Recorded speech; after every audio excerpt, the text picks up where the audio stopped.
Hey guys, Zach with Fast Tracks here. I'm joined with Derek, and we're going to go over at a high level a few things we have coming out in our December release. So Derek, how are you, bud? Doing great. Time's flying. How are you? Same. Getting ready for the holidays. So I know this release has, 60, 70 changes in it. And while we won't go through all of them, I would like to touch on a few that you really think warrant some additional discussion. Sure, it's one of the large releases we have, and there's a lot of great changes for both POS and the control center. Yeah, and looking through the release notes, there's definitely something for everybody in there. So let's start off in the POS. I know we made some changes to how we handle driver's license and added some options there. What are they? Yeah, so before, let's say there was a scenario where you wanted to force a driver's license scan for your age-restricted products, and there's no way around that. Before, it was a global setting that was, if you enabled it, it was for every product that had age restriction. It would force the license scan. We've now done it on a POS flag level. So that's more dynamic. You don't have to enable the setting where it's on everything. You can then assign that POS flag to specific departments or even specific products. Gotcha. So if you want to force license scan on just these high-risk products, you're able to at that point and not force it on everything you sell. That's great. Exactly. And we did something as well with the age limitation, whereas if they're still using manual entry, we can still force a license scan if they enter a certain age. Is that correct? Correct. Say there's a scenario where you would like to have a particular age group, if they're less than a certain age, to force the driver's license scan. So an example of that would be if someone clearly looks like over the age of 50, then they don't have to present their driver's license and have that scanned. Whereas if they're less than 50, that have that driver's license scanned. Gotcha. So you're able to, not use the manual age verification button, still require the cashier to enter the birth date. Exactly. But person is obviously of age, don't make them pull their license out. That's great. So the other option I saw on the POS was the predefined notes for open department sales, correct? Right. We have predefined notes options available for like void sales, cancel sales, no sales. We're now going to add that for open department sales. And that would come into play if you're using, for instance, our lottery returns or lottery payouts or lotto payouts. If you do those as a department instead of a payout, they can have the notes there, correct? That's correct. You can have a list of those, and that can be either global for all open department buttons, and you can also assign those predefined values on the button itself. So if you have multiple open department buttons, you can have different values populated for each of those unique buttons. An example of that would be like for online lottery sales or online lottery redemptions. We want consistency. And a lot of times if you leave that up to the cashiers, someone may type lotto redemption or online lotto redemption. There's a wide variety, and that kind of skews your reporting a bit. This would then have a populated list where they always have the same consistent naming scheme. As well as save the cashier time. Obviously, if I'm a cashier, I don't want to have to type in that same thing every time I do a lotto redemption. Right. So let's move on. Yeah, so let's take a look at Control Center. I know that there's a ton of changes there. So let's look at some of your favorite ones. What are they? Gosh, there are a lot here. One thing that is a real good quality of life change is on the employees themselves. Before, you could mass assign employees to locations, but that was the only thing you could mass assign. Now you can not only do locations, but you can mass assign employees to groups. You can mass assign, are they a manager or not? You can mass assign their scheduler type. So are they part-time, full-time, salary? You can also mass assign if the transfer type needed. That could be for online transfer or no approval for transfers. Cycle count on location is another good one. Our e-commerce software introduced locations for products. Now, if you don't want to cycle count like a department or category or something, you want to do it by store location, shelves and bins, you can now do that. Yeah, that was definitely one of my favorite ones, and it's definitely something that's been asked for quite a bit. So, one I saw that piqued my interest was the new report for manual age entry or age visually verified.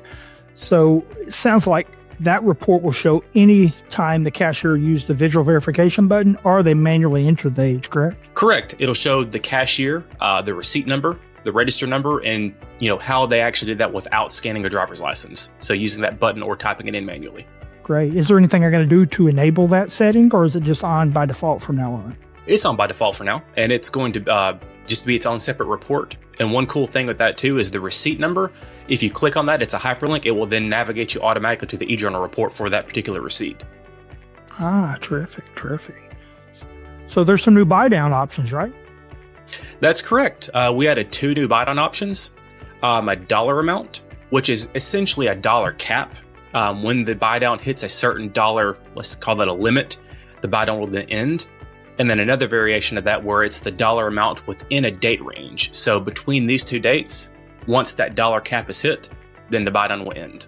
Okay, so is it with the date range then, it's whichever comes first, I'm assuming, either the end date or the dollar cap, correct? Exactly. Now, is that dollar cap, I'm assuming just by location? That's going to be a total overall. Great. So if I as a manufacturer want to come in and say, okay, I'm going to allocate $500 towards this buy down, you can then cap it without worrying about, allocating it per store. That's great. Exactly. And if you did want to allocate it per store, you can also do that by creating multiple buy downs and assigning just those stores to that buy down. So it really covers both scenarios. Makes sense. So speaking of manufacturers, there's been some changes to scan data, right? That's correct. Yeah. I say that facetiously. There's always a change to scan data. It's an ever-evolving monster. Yeah, so we really have 2 things going on in the scan data world. So first off, RJ Reynolds has a new processing partner, Circana. So we've added support for it a while back. And if you're getting notified from RJR that you need to change to Circana, super easy to do. The other change has to do with reminders and tooltips, right? That's correct. So on all the fields in the scan data module, we've added some tooltips to kind of briefly and concisely describe what those fields are and how they're used. And then there's also reminders. So the way that will work is if you're set to automatically send your scan data report, that's going to stay the same. However, if there is a error with sending, such as putting that file on the FTP server, say that FTP server is down and the file doesn't get delivered, then the system will remind you, we're going to get notified of that error. The system will remind you that that file needs to be manually updated at that point because it's not going to retry. And the inverse of that, where if you don't have it set to automatically send,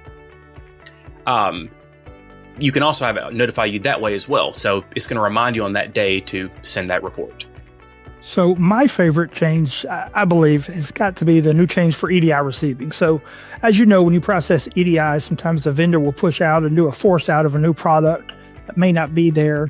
You just get an error saying, error, couldn't process because part ABC 123, and then you got to start over. And then if you hit the next one, rinse and repeat. So we made some changes there, right?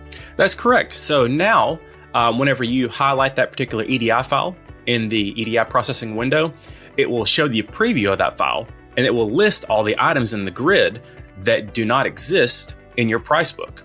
Not only can you see those now, you can also just quickly click a button to add those products to the price book.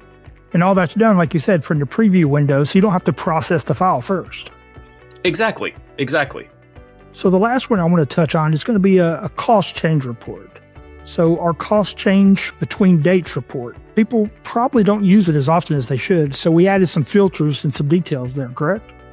Exactly. This report's really good for those scenarios where, let's say you had a certain group of products at the start of the month. Those products, for whatever reason, didn't move, or you had the same value at the end of the month, and you using the snapshot functionality feature. And if you look at the cost between those 2 dates, you notice that it's the same quantity of products, that's unchanged, but the cost is different.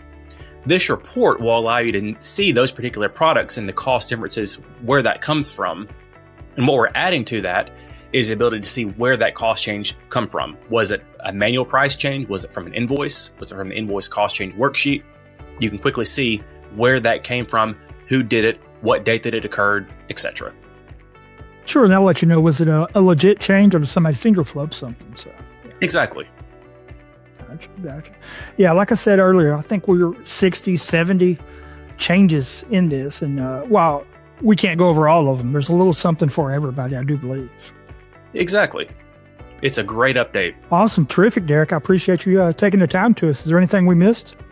No, I think that covers a lot of the high points of this release, and we're excited to push that out to everybody. Great. All right. Well, thanks for spending some time with me, and happy holidays, buddy. Thank you. Happy holidays. Take care. You too.